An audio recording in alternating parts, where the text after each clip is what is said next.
Bismillahirrahmanirrahim. Dear students, Assalamu alaikum. I hope you are all well by the grace of Almighty Allah. You know we are passing a very crucial moment for COVID-19 all over the world. Dear students, আজকে তোমরা যে যেখান থেকে আজকে আমার এই online class যুক্ত হয়েছো সকলকে আমি স্বাগত জানাচ্ছি। আমি Mohammad Hanif Mia, assistant teacher English basic. বন্ধুরা, আজকে আমরা নবম শ্রেণীর ইংরেজি ফার্স্ট পেপার নিয়ে আলোচনা করব। তোমরা নিশ্চয়ই অবগত আছো যে আমরা ফার্স্ট সেমিস্টার পরীক্ষার সিলেবাস যেটা ছিল, আমরা পরীক্ষার আগে নিয়ার অ্যাবাউট 90 থেকে 90% আমরা শেষ করেছিলাম। অল্প কিছু হয়তো বাকি ছিল, সেটা আমরা অনলাইন ক্লাসের মাধ্যমে শেষ করেছিলাম। আজকে আমরা সেকেন্ড সেমিস্টারের সিলেবাস শুরু করতে যাচ্ছি। সেই সেকেন্ড সেমিস্টারের সিলেবাস শুরু করবো আমরা। তোমরা জানো, সবাইকে অনুরোধ করবো যে তোমরা বইটা সামনে নিয়ে একটু বসো। বইটা সামনে নিয়ে বসলে তোমরা ক্লিয়ার বুঝতে পারবে এবং যদি মনোযোগ সহকারে শোনো পুরো বিষয়টা তোমাদের কাছে ক্লিয়ার হয়ে যাবে। Dear student, Assalamu alaikum. Dear student, I hope you are well by the grace of Almighty Allah. Everyone knows we are passing a very crucial moment for COVID-19. আজকে আমার এই অনলাইন ক্লাসে তোমরা যে যেখান থেকে যেভাবে যুক্ত হয়েছ সকলকে আমি স্বাগতম জানাচ্ছি। Mohammad Hanif Mia, assistant teacher English basic. Student, নিশ্চয়ই তোমাদের মনে আছে কোভিড-19 মহামারীর পূর্বে আমরা সেকেন্ড সেমিস্টারের সিলেবাসটা প্রায় 90 থেকে 90% আমরা শেষ করে ফেলেছিলাম। কিছু হয়তো বাকি ছিল, সেটা অনলাইন ক্লাসের মাধ্যমে আমরা সমাপ্ত করেছিলাম। আজকে আমরা সেকেন্ড সেমিস্টার সিলেবাস থেকে শুরু করব। Class 9 English first paper. English first paper নবম শ্রেণীর ছাত্র যারা তোমরা যুক্ত হয়েছ, তোমরা সবাই তোমাদের টেক্সট বুকটা সাথে করে নিয়ে বসো, তাহলে তোমাদের জন্য ভালো হবে এবং আমি যা বলছি এবং বোঝাচ্ছি তোমরা ইনশাল্লাহ ক্লিয়ার বুঝতে পারবে। তো আজকের বিষয় আলোচনা করার পূর্বে একটি বিষয় একটু স্পষ্ট করে আমি, সেটা হচ্ছে যে বিশ্বের মানুষকে সবসময় কোনো না কোনো কিছুর সঙ্গে যুদ্ধ করেই টিকে থাকতে হয়েছে। এর কিছু সমস্যা আছে যেটা খুব দ্রুতই এফেক্ট করে মানুষকে, কিছু আছে খুব ধীরে ধীরে আমাদেরকে এফেক্ট করে। তো এরকম যেমন কোভিড-19 যেটা এখন বিশ্বকে বিগ্রস্ত করে তুলেছে, থমকে গেছে পৃথিবী, থমকে গেছে পৃথিবীর মানুষ। হয়তো একদিন এই মহামারী চলে যাবে, কিন্তু শিখিয়ে যাবে আমাদেরকে অনেক কিছু। কিন্তু এর পূর্বে কিন্তু আমরা অনেক বিষয় নিয়ে, অনেক প্রবলেম নিয়ে আমাদেরকে চলতে হয়েছে, আমরা ফেস করেছি। ঠিক সেরকম একটা সমস্যা আমি বললেই তোমরা বুঝতে পারবে। ইউনিট 5 তোমরা যাও, পেজ নাম্বার 55, সেখানে তোমরা লক্ষ্য করো আজকে ইউনিটটা আমরা কি শুরু করতে যাচ্ছি। Nature and environment. Nature and environment, that means জলবায়ু পরিবর্তনের ফলে যদি প্রকৃতি ভালো থাকে, পরিবেশ ভালো থাকবে, পরিবেশ ভালো থাকলে এই বিশ্বের মানুষ ভালো থাকবে। যদি আমরা পরিবেশকে দূষিত করি, পরিবেশকে ধ্বংস করি, তাহলে আমরা কেউ বিশ্বের মানুষ ভালো থাকবো না। এই বিষয়টা নিয়ে কিন্তু বিশ্বের মানুষ দীর্ঘদিন ধরেই সংগ্রাম চালিয়ে যাচ্ছে। এটাকে ফেস করে কিভাবে একটা সুন্দর সমাধান করা যায় সেই চেষ্টায় কিন্তু রপ্ত ছিল। তার মধ্যেই আর একটা সমস্যা আমাদেরকে ফেস করতে হচ্ছে। বন্ধুরা, এই নেচার অ্যান্ড এনভায়রনমেন্টের সমীকরণটা আমরা খুব সহজেই বোঝাতে পারবো। কিভাবে? আমরা গাছ আমাদেরকে অক্সিজেন দেয় এবং আমরা অক্সিজেন গ্রহণ করি। কার্বন ডাই অক্সাইড গ্যাসটা আমরা ছাড়ি, গাছ সেটা গ্রহণ করে। যদি আমরা গাছ কেটে ফেলি, গাছ যদি কমে যায়, তাহলে কার্বন ডাই অক্সাইড গ্যাসের পরিমাণটা বেড়ে যাবে, জলবায়ু উত্তপ্ত হবে, আবহাওয়া উত্তপ্ত হবে এবং বিভিন্ন ন্যাচারাল ডিজাস্টার যেটা সেটা আমাদের ঘটবে এবং আমরা অলরেডি সেটা দেখতেও পাচ্ছি। বন্ধুরা, আজকে আমাদের ইংরেজির নাম হচ্ছে নেচার অ্যান্ড এনভায়রনমেন্ট। পরিবেশ, প্রকৃতি এবং পরিবেশ। এই প্রকৃতি এবং পরিবেশ বোঝাতে আমাদের আরো একটু সহজ হবে যদি তোমরা বইটা প্রথম ছবিটা দেখো। What you will see here? You will see here a polar bear standing on a big height. আমরা দেখতে পাচ্ছি ছবিতে, বইয়ের যে ছবিটা আছে দেখো প্রথম পেজে আছে, এখানে দেখতে পাচ্ছ তোমরা যে মেরু অঞ্চলের একটি ভালুক একটা বড় বরফখণ্ডের উপরে দাঁড়িয়ে আছে, তার পিছনের সাইডে শুধু পানি এবং পানি, এবং সে কিন্তু ভয়ে জড়স হয়ে একটা বরফখণ্ডের উপর দাঁড়িয়েছে। তোমরা হয়তো জানো যে এই ভালুকগুলি এরা সাধারণত বরফে আচ্ছাদিত অঞ্চলে থাকতে কমফোর্ট ফিল করে এবং সেখানে তারা বাস করে। কিন্তু কি হয়েছে, জলবায়ু পরিবর্তনের ফলে কি ঘটেছে, মেরু অঞ্চলের বরফগুলো গলে যাচ্ছে, গলে আস্তে আস্তে আস্তে করে গলে যে একটা বরফখণ্ড আছে শেষ সময় সেখানে সে দাঁড়িয়ে আছে। এই বরফখণ্ডের পানিটা তো নিশ্চয়ই পানি গড়িয়ে সমুদ্রে যাবে, সমুদ্রের পানি উচ্চতা বেড়ে যাবে এবং আমাদের বিশ্বের বিভিন্ন অঞ্চল নিম্ন অঞ্চল প্লাবিত হবে। এইভাবে একসময় দেখা যাচ্ছে আমাদের বিশ্বের যে সমস্ত নিম্ন অঞ্চল আছে সেগুলো তলিয়ে যাবে। তাহলে একটা ছবিতে আমরা বোঝাচ্ছি যে জলবায়ু পরিবর্তনের ফলে আমাদের যে কাজটা হচ্ছে যে বায়ু উত্তপ্ত হয়ে যাচ্ছে, মেরু অঞ্চলে বরফ গলে যাচ্ছে এবং সেই পানিটা সমুদ্রের বিভিন্ন জায়গায় আসছে, ফলে সমুদ্রের স্তর বেড়ে যাচ্ছে, বিশ্বের বিভিন্ন নিম্ন অঞ্চল প্লাবিত হচ্ছে এবং আমাদের দেশেও সেটা বাইরে নয়, আমাদের দেশেও সেটা ঘটবে। বন্ধুরা, আমরা এই পুরো ইউনিটটা পর্যায়ক্রমে আমি আলোচনা করব এবং তোমাদের কাছে এটা প্রতিটা লেসন তোমাদের কাছে ক্লিয়ার হয়ে যাবে। তো আমরা দেখি যে লেসন 1, পুরো ইউনিটে লেসন আছে পাঁচটি লেসন আছে টোটাল। লেসন 1 আছে the greed of the mighty reverse. এই লেসনটিতে আমি আলোচনা করব কিভাবে ব্রহ্মপুত্র নদীগুলো, যে সমস্ত মানুষগুলি এই নদীর উপকূলবর্তীতে বসবাস করে বিভিন্ন সময় বিভিন্নভাবে বন্যা হয়ে, নদী ভাঙন হয়ে তারা কীভাবে গৃহহীন হয়েছে, হোমলেস হয়েছে এবং তাদের যে ডিজাস্টার হয়েছে, এটা আমরা এখানে আলোচনা করব। এরপরে লেসন 2-তে আছে এনভায়রনমেন্টাল পলিউশন, পরিবেশ দূষণ। কিভাবে পরিবেশ দূষণ হচ্ছে, আমরা মানুষই we are human responsible for the environment pollution. It will be clear to you when it is clear this lesson. Environmental পলিউশনের ফলে আমরা কিভাবে দূষণ করছি, আমরা কিভাবে বাতাস দূষণ করছি, আমরা কিভাবে মাটিকে দূষণ করছি, আমরা কিভাবে বাতাস দূষণ করছি, আমরা এটা আলোচনা করবো। এবার ম্যান অ্যান্ড ক্লাইমেট, এই যে আবহাওয়া বিপর্যয় হচ্ছে, এই ম্যান অ্যান্ড ক্লাইমেট মানুষ কতখানি দায়ী। আমরা পারবো না সূর্যের ঘোরাকে বন্ধ করতে, ওর অরবিটকে স্তব্ধ করতে, কিন্তু আমরা পারবো সচেতন হতে, কিভাবে পরিবেশকে রক্ষা করা যায়, পরিবেশ বাঁচলে আমরা বাঁচবো, সেই বিষয় নিয়ে আমরা ম্যান অ্যান্ড ক্লাইমেট এই লেসনে বিস্তারিত আলোচনা করবো। Putting a fish in hot water, lesson 5 a friend of the earth, ধরনের বন্ধু। আমরা এই 5টা লেসনের মাধ্যমে এই পুরো ইউনিটটা আমরা আলোচনা করবো। Dear student, I think it is the most important unit for you, for the exam, for a life, for learning, and I think you will take extra care for developing your English skill. For the first paper, you have to read textbook line by line, word by word. If you know the meaning of each word and sentence, it will develop your vocabs and you will easily understand your English. Dear student, আমরা lesson 1-এ চলে যাচ্ছি। Lesson 1-এ কি আছে তাহলে আমরা দেখি একটু।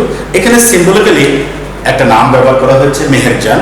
এর মাধ্যমে পুরো বিষয়টা আমাদের ক্লিয়ার হবে যে আবহাওয়া পরিবর্তনের ফলে, জলবায়ু ক্লাইমেট চেঞ্জের ফলে কি ঘটছে আমাদের দেশে, সারা বিশ্বে কি বিপর্যয়ের মধ্যে আছে এই সমুদ্র উপকূলবর্তী মানুষগুলো। তোমরা নিজেরাও দেখতে পাচ্ছ, বিভিন্ন সময় ঘূর্ণিঝড় হচ্ছে, বিভিন্ন সময় বন্যা হচ্ছে। এই বন্যা কিভাবে ওই মানুষগুলো, যাদের একসময় অনেক কিছু ছিল, ঘর ছিল, বাড়ি ছিল, ল্যান্ডেড প্রপার্টি ছিল, ক্যাটেল ছিল, কিন্তু আজকে তারা সব হারিয়ে তারা আজকে ভাসমান মানুষ হিসেবে বিভিন্ন জায়গায় তারা বসবাস করছে। আর একটি কারণ ক্লাইমেট চেঞ্জ, প্রকৃতি আমাদের সঙ্গে প্রিয় আচরণ করছে, কারণ প্রকৃতির সঙ্গে আমরা সঠিক আচরণটি করতে পারিনি বন্ধুরা। তো সেই আলোচনায় আমরা এখন লেসন 1-এ আমরা শুরু করতে যাচ্ছি।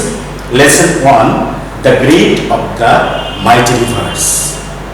দ্য গ্রিড, প্রমত্ত নদীগুলোর কোরাল গ্রাস, যে নদীগুলো অত্যন্ত খরস্রোত, অত্যন্ত মাইটি, সেগুলো কিভাবে আমাদের উপকূলবর্তী মানুষকে অ্যাফেক্ট করছে, তাদের ক্ষতি করছে, সে বিষয়টা আমরা আলোচনা করব।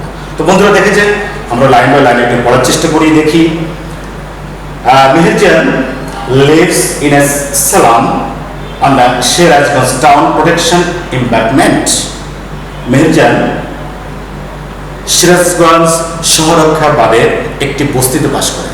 বন্ধুরা নতুন শব্দ স্লাম তোমরা জানো এটা। এই শহররক্ষা বাঁধের উপর যে বস্তি আছে সেখানে মেহেরজান বসবাস করে। আমি আগে বলেছি এখানে যে একজন নারীর মাধ্যমে পুরো বিষয়টা তুলে ধরার চেষ্টা করে দিচ্ছে, তার নাম হচ্ছে মেহেরজান, এবং এরই মাধ্যমে, এই নামটার মাধ্যমে, এই গল্পের মাধ্যমে আমরা টোটাল পিকচারটা খুঁজে পাবো, টোটাল বিষয়টা আমরা বুঝতে পারবো। হ্যাঁ, polythene road shelter looks like a cage. তার যে পলিথিনের ছাদ বিশিষ্ট ঘরটি আছে সেটা দেখতে পাখির খাঁচার মতো, দেখতে খাঁচার মতো। তোমরা এই সময় এই ধরনের ঘর তোমরা অনেক জায়গায় দেখেছো, পলিথিন দিয়ে ঘর তৈরি করা হয়, সেই ঘরটা দেখতে খাঁচার মতো ছাড়া আর কিছুই মনে হয় না, বই কি? ওকে, she is nearly 45 but looks more than her age. তার বয়স 45 বছর, কিন্তু তাকে দেখতে আরো বেশি বয়স্ক মনে হয়। কারণ হলো যারা টেনশন ফ্রি থাকে, যাদের হেলদি ফুডের ম্যানেজমেন্ট আছে, যারা কোড অফ হেলথ যারা মেনটেন করতে পারে, তাদের কিন্তু অনেক সময় প্রকৃত বয়সটা বোঝা যায় না। হয়তো বয়স 60 কিন্তু দেখলে মনে হবে 40। বাট অন দ্য কন্ট্রারি, যে শুধু মানুষগুলো হচ্ছে যাদের ব্যালেন্স ডায়েট নাই, হেলদি খাবার নাই, ভিজে যাচ্ছে, বিভিন্ন সমস্যা আছে, টেনশন আছে, তাদের বয়স 45 কিন্তু মনে হবে বয়স 70, কারণ তাদের সেই পরিচয় সুযোগটা তারা পায় না। তো মেহেরজানের ক্ষেত্রে এমনটি ঘটেছে, বয়স 45 কিন্তু মনে হবে যে বয়স এর থেকে আরো অনেক বেশি হয়েছে। Restaurant in front of our shelter, তার সেই আশ্রয়স্থলের সামনে, সে চেষ্টা করছে to make a fire to cook the day's only meal, তার দিনের একমাত্র খাবার রান্না করার জন্য সে চেষ্টা করছে তার ঘরের সামনে। Her weak hands tremble as she adds some fallen leaves and straw to the fire. যখন সে ঝরা পাতা এবং খড়কুটো দিয়ে আগুন জ্বালাতে চায়, তখন তার সেই দুর্বল হাতগুলো কেঁপে ওঠে। The whispering wind from the river Jamuna makes the fire unsteady. Jamuna নদীর শোষ বাতাস আগুনকে বড় অস্থির করে তুলেছে। The dancing flames remind Meherjan of the turmoil in her life. আগুনের অগ্নিশিখারে আস্ফোরণ মনে হয় মেহেরজানের সেই জীবনের দুঃখ কষ্টকেই স্মরণ করে দেয়। বন্ধুরা একটি লক্ষ্য করো, এখানে আমরা কিছু ছবিতেও এখানে দেখতে পাচ্ছি যে আমাদের এই ধরনের ব্যবস্থা, এ ধরনের দেখার সুযোগ আমাদের হয়তো অনেকেরই হয়েছে। যারা বস্তিবাসী আছে, যারা এই ধরনের ভাসমান মানুষ আছে, তারা তাদের একমাত্র আশ্রয়স্থলের সামনে তারা দিনের একমাত্র খাবার রান্না করার জন্য চেষ্টা করে, এবং বাতাস তাদের সে আগুনটাকে নিয়ন্ত্রণহীন করে তোলে, আনস্টেডি করে তোলে, সঠিকভাবে রান্নাটা করতে পারে না। এরকম অবস্থা আমরা জীবনে দেখেছি। এবং এই যে অগ্নিশিখার যে ডান্স, নাচা, অগ্নিশিখার যে অস্থিরতা, এটা যেন মানুষের জীবনের যে দুঃখ কষ্টগুলি আছে সেটাকেই স্মরণ করে দেয়, সেটাকেই মনে করে দেয় একইভাবে। তো ফার্স্ট করে আমরা এই যেটা পেলাম সেটা হচ্ছে মেহেরজানের একটা মোটামুটি একটা বর্ণনা আমরা পেলাম। ঠিক পরে আপনাকে লক্ষ্য করো, নট লং এগো, বেশি দিন আগের কথা নয়, মেহেরজান হ্যাড এভরিথিং, মেহেরজানের সব কিছু ছিল। এ ফ্যামিলি, একটি পরিবার, কাল্টিভেবল ল্যান্ড, চাষযোগ্য জমি, অ্যান্ড ক্যাটল, গবাদি পশু। The erosion of the Jamuna gradually consume all her landed property. নদী ভাঙ্গন, বন্ধুরা তোমরা জানো নদী ভাঙ্গন একটা বিশাল প্রবলেম আমাদের দেশের জন্য, not only our country but all over the world. It is a great problem for আজ। এটা খুব মারাত্মক একটা প্রবলেম। যারা এর মুখোমুখি হয়েছে, হয়তো ভেঙে গেছে আজকে বাস, তারা নতুন একটা জায়গায় যে একটা ঘর তৈরি করলো, কিন্তু সেখানে আবার দেখা যায় যে আবার নদী ভাঙ্গনে সেটাও তলিয়ে যায়। এই ভাঙ্গা গোড়ার মধ্য দিয়ে তাদেরকে চলতে হয়, তাদেরকে জীবন জীবিকার জন্য স্ট্রাগল করে যেতে হয়, সংগ্রাম করে যেতে হয়। তো এই যমুনা নদীর যে ভাঙ্গন ধীরে ধীরে তার সমস্ত ভূ সম্পত্তিকে সব বিলীন করে দিয়েছে। ইট finally claimed her only shelter during the last monsoon. গত বন্যা মৌসুমে তার একমাত্র যে সম্বলটা ছিল, তার আশ্রয়স্থলটি, সেটাও বিলীন হয়ে গিয়েছে। তো বন্ধুরা, আমরা চেষ্টা করব তোমাদের সাথে থাকার জন্য। এই যে কঠিন, এটা একটু কঠিনও বটে, একটু ইম্পর্ট্যান্ট, একটু নয় অনেক বেশি ইম্পর্টেন্ট এটা। এবং আমি আশা করি I hope it will be clear to you if you attend the class regularly and give rapt attention. It will be clear to you. I will make the lesson interesting, easy and comfortable to you. So dear student, everybody will attend in my online class, and I will explain lesson by lesson. So আজকের আমাদের যে আলোচনা হলো, আমরা যেটুকু আলোচনা করলাম, সে আলোচনার পয়েন্টটা তোমরা বুঝতে পেরেছ যে আমরা ক্লাইমেট চেঞ্জ নিয়ে কথা বলতে চেয়েছি।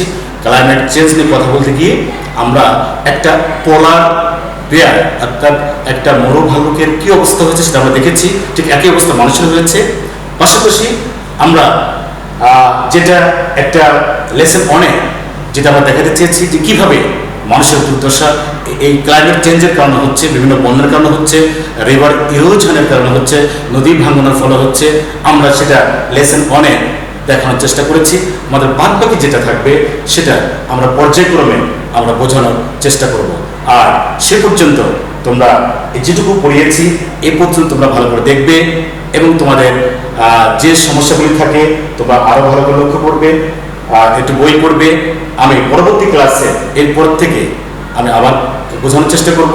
সে পর্যন্ত তোমরা সবাই ভালো থাকো, নিরাপদে থাকো, সুন্দর থাকো। Stay home, be safe. আসসালামু আলাইকুম, আল্লাহ হাফেজ।